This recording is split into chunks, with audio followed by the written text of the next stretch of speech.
आधे day special के हिसाब से आज माखन भैया कुछ ना कुछ अच्छा बोलेंगे। प्लीज मेरी सबसे रिक्वेस्ट है कि वीडियो ऑन रखिए, इनकी बातों को ध्यान से सुनो, मन भर जाएगा आप इनके भावों को सुनेंगे तो इतना अच्छा लगेगा। वैसे भी काफी टाइम से सुना ही नहीं इनको। हाँ भैया वेलकम भैया। नमस्कार, सभी मातृशक्ति को प्रणाम। देखो आज योग दिवस भी है और आपने शादी के भजन भी गाए, तो दोनों विषयों पर मैं 2-2 मिनट बोलूंगा।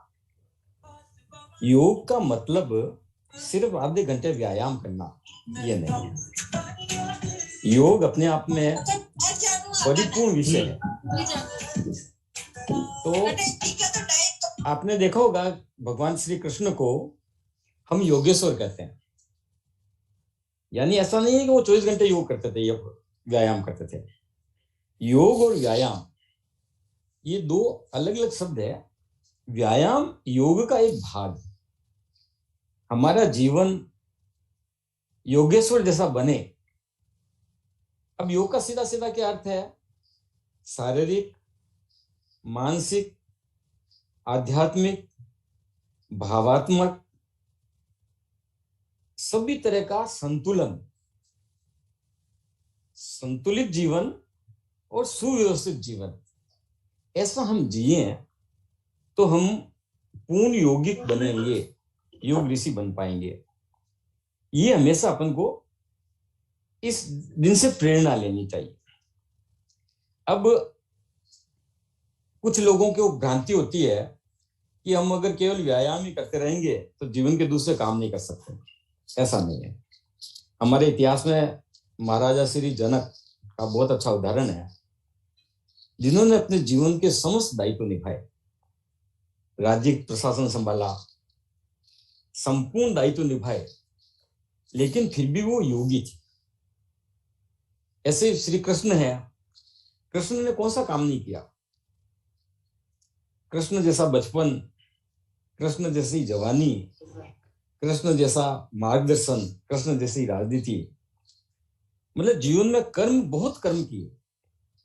तो योग का मतलब ऐसा नहीं कि हमको कर्म नहीं करना, कर्म को पूर्ण रूप से करना और हमारे अंदर जो वृत्तियां होती है, जैसे तमस प्रवृत्ति होती है, उसको कोशिश करके राजस प्रवृत्ति में बदलना, राजस प्रवृत्ति को सात्विक प्रवृत्ति में बदलना, इस तरह के जीवन को व्यवस्थित करना ही योग है।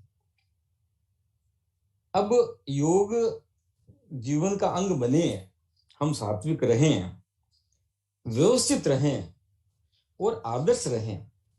इसके लिए हमारे जीवन पद्धति में हमने 4 आश्रम बनाए। ब्रह्मचारी आश्रम है, गृहस्थ आश्रम है, वानप्रस्थ आश्रम है, संन्यास आश्रम है। तो हर आश्रम के अनुसार हमारी एक निश्चित दिनचर्या, जैसे जीवन को 4 भागों में बांधकर 4 दिनचर्या बनाई है, तो हमारे जीवन के जीने का आधार का तरीका, इसकी हमारी एक सेट जीवन दिनचर्या होनी चाहिए। चारों आश्रम में अलग अलग समय में हमारी दिनचर्या में थोड़ा बहुत अंतर हो सकता है। हमारे कार्य करने के तरीकों में, सोने में, उठने में, नींद लेने के समय में, व्यापार में समय देने का, अध्ययन में समय देने का, इस चिंतन करने का समय अलग अलग हो सकता है, लेकिन उसकी एक निश्चित दिनचर्या रहे, इस तरह का प्रयत्न करना, ये भी एक योग है। अब जैसे मैं देखता हूं कुछ लोग सवेरे का खाना कभी तो 9 बजे खा लेते हैं, कभी दिन को 3 बजे खाते हैं, कभी रात को 3-4 बजे तक, 5 बजे तक जगते हैं, तो कभी 2 दिन तक सोते हैं। तो इस तरह की दैनिक दिनचर्या नहीं चाहिए। और लोगों को एक भ्रांति हो गई कि साहब मैं ज्यादा नहीं जगूंगा, ज्यादा मेहनत नहीं करूंगा, अस्त व्यस्त नहीं रहूंगा तो मैं शायद ज्यादा नहीं कमा पाऊंगा। लेकिन वास्तविकता यह है कि अगर हमारा जीवन योगपूर्ण जीवन है, व्यवस्थित जीवन है, तो हम ज्यादा सफलता प्राप्त करते हैं।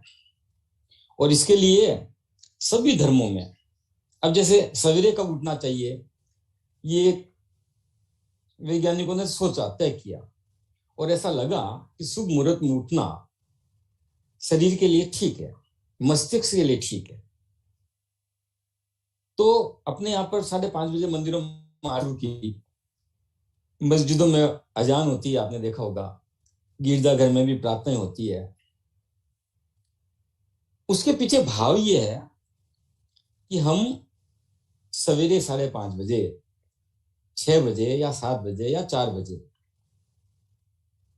पूरे दिन को जीने के लिए हम अपने आप को तैयार करें, बढ़िया मूड फ्रेश करके, हो सके तो स्नान वगैरह करके हम 5:30 बजे वाली आरती ज्वाइन करें। लेकिन इसको हमने कर्म कांड बना दिया। भाई भगवान की पूजा में तो जाना ही है, तो फटाफट जैसे भी नींद में से उठे, मंदिर में गए, पूजा की, आरती की और आके सो गए। और हमको लगता है कि हमारे उपस्थिति तो लग गई, हमारी डेली आरती में जो प्रेजेंस लगनी चाहिए लग गई। तो इसको कर्म कांड नहीं बनाए, इसके पीछे भाव ये है, दिन का प्रारंभ एक अच्छी मनोवृत्ति के साथ, पॉजिटिव विचारों के साथ अगर शुरू होगा तो स्वाभाविक पूरा दिन अच्छा जाएगा। और इसलिए हमने एक परंपरा शुरू की है। कई अनेकों महापुरुष, संत महात्मा आग्रह करते हैं कि आप सवेरे सवेरे 5 बजे 6 बजे हमारे साथ जुड़ो, ईश्वर का नाम लो, आधे घंटे तक राम माला, नारायण माला जपो। उस आग्रह के पीछे मूलभूत मनोवैज्ञानिक कारण यह है कि आप अपने मन में शारीरिक रूप से, मानसिक रूप से, बौद्धिक रूप से आज आने वाला जो दिन है, उस दिन के लिए अपने आप को तैयार करें।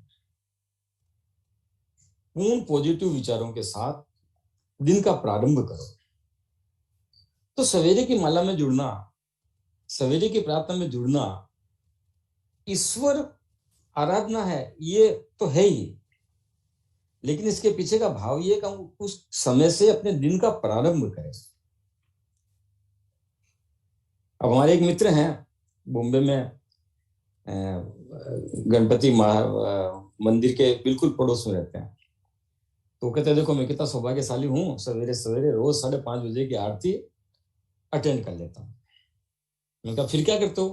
कि क्या क्या करता हूँ, जैसे तैसे अलार्म लगा के सोता हूँ, 5 बजे उठता हूँ, भक्ता हुआ मंदिर में जाता हूँ, आरती करता हूँ, आके सो जाता हूँ। तो इस तरह की, और मेरी अटेंडेंस लगती है, मेरी पूजा रोजाना होती है, प्रभु के दर्शन होते हैं, प्रभु की आरती होती है, प्रसाद लेता हूँ। ये मन का संतोष है, ठीक बात है, लेकिन योगिक जीवन नहीं। अगर संभव नहीं है तो अपन भगवान की पूजा देर शुरू करें। ये जरूर है कि अपन जो दिन का प्रारंभ करें वो सुविचारों से करें, पॉजिटिव थिंकिंग से करें। और इसके लिए पहले, सबसे पहले अपने आप को स्वस्थ, भावात्मक रूप से, स्वस्थ रूप से, शारीरिक रूप से तैयार करें कि हमको पूरे दिन को जीना है। ऐसा होता है क्या, सूर्य भगवान सवेरे 4 बजे उठते हैं, एक बार रोशनी देके जाके सो जाते हैं। जब वो अपने दिन का प्रारंभ करते हैं तो दिन को शाम तक लगातार ऊंचाइयों तक ले जाते हैं। फिर ऐसे ही खाने का, हम दोनों समय समय पर खाएं। अगर आपका स्वास्थ्य ठीक नहीं है तो पैसे का क्या उपयोग है? तो कभी हम इतने व्यस्त नहीं हो जाएं कि हम 2 दिन खाना ही नहीं खा रहे हैं, 2 टाइम खाना ही नहीं खा रहे हैं। समय पर दोनों समय खाना खाएं, समय पर जो नाश्ता करना वो नाश्ता करें, पर्याप्त पानी पिए। ये दिनचर्या का अंग होना चाहिए। अगर हमारा स्वभाव बन जाएगा तो स्वतः ही अपनी दिनचर्या ठीक चलेगी। और हमारी दिनचर्या ठीक चले, ईश्वर आराधना के साथ दिन प्रारंभ हो और ईश्वर स्तुति के साथ दिन का अस्त हो। इसलिए अपन ने आग्रह करते हैं कि सायंकाल सोने से पहले भी अपन कोई भगवान की प्रार्थना या संध्या काल में अपन कोई, और ऐसा में केवल वैदिक धर्म में नहीं है, विश्व के सभी धर्मों में इस तरह के साइंस को धार्मिक रूप देकर जीवन जीने की पद्धति बताई है। तो योग दिवस पर योग का असली महत्व समझे, हमारा जीवन योगपूर्ण बने, हम भी योगेश्वर कृष्ण बने, इस तरह का की प्रेरणा लेनी चाहिए। और दूसरा, चूंकि आज शादी पर बहुत सारे भजन गाए हैं, तो इस पर मैं बहुत संक्षिप्त में बोलूंगा कि शादी एक बहुत अच्छा संस्कार है, जीवन में एक अद्भुत परिवर्तन, जीवन में कुछ नई चीज आती है। अब हमारे ऋषि मुनि कहते हैं कि दो पैरों वाले दो व्यक्ति मिलते हैं तो चौपाया हो जाते हैं, और ऐसे दो हाथों वाले दो व्यक्ति मिलते हैं तो चतुर्भुज हो जाते हैं। तब आपको ये तय करना है कि आपके जो ग्रस्त जीवन है वो चौपाया यानी पशुवत हो या चतुर्भुज हो। या तो आपने पूरी जिंदगी पशुओं की तरह लड़ते हुए निकाल दें, एक दूसरे से झकाल करते हुए निकाल दें, एक दूसरे की गलतियां ढूंढते हुए निकाल दें, और अपने अहंकार के साथ जीते हुए निकाल दें, या चतुर्भुज बनकर हम स्वयं भी प्रफुल्लित रहें और आने वाली गृहस्थी को भी प्रफुल्लित करें, एक दूसरे की भावनाओं को समझें, एक दूसरे के प्रति समर्पित हों, जीवन में हम साथ बढ़ेंगे, साथ चलेंगे, इस तरह की हमारी कल्पना हो। वो कहते ना, खेत में जब बैल हल जोतता है, एक बैल अगर मजबूत है और एक बैल बूढ़ा है तो बराबर जुताई नहीं होती है। दोनों जब तक साथ चलेंगे, और दुनिया में ऐसे कोई दो मानव नहीं हुए जिनका स्वभाव एक, तो हम अगर ये कल्पना करें कि यार उसका तो स्वभाव मेरे से मिलता ही नहीं है, या मेरा स्वभाव उससे मिलता ही नहीं है, तो कैसे जिंदगी चल सकती है। तो मैं आपको बता दूं कि विश्व के अंदर कोई भी दो व्यक्ति ऐसे नहीं जिनका आपस में स्वभाव मिलता हो, जिनकी आपस में रुचि मिलती हो, जिनके आपस में गुण मिलते हो। लेकिन हम, ये भी एक यौगिक जीवन है कि हम मैंने बताया योग केवल शारीरिक नहीं है, योग मानसिक है, भावात्मक है, सामाजिक है, रचनात्मक है। तो उसमें भी हम योग के द्वारा, क्योंकि अगर आपका ग्रस्त जीवन अच्छा है तो निश्चित रूप से परिवार भी अच्छा रहेगा, व्यापार भी अच्छा रहेगा, और आने वाली पीढ़ी भी अच्छी बढ़ेगी। मैं सोचता हूँ समय बहुत हो गया, इतना पर्याप्त है। नमस्कार। बहुत ही सुंदर बात बोली भैया, बहुत सुंदर सरल बात में आपने हमें समझा दिया शादी का मतलब 2 से 4 पाँव। बहुत सुंदर।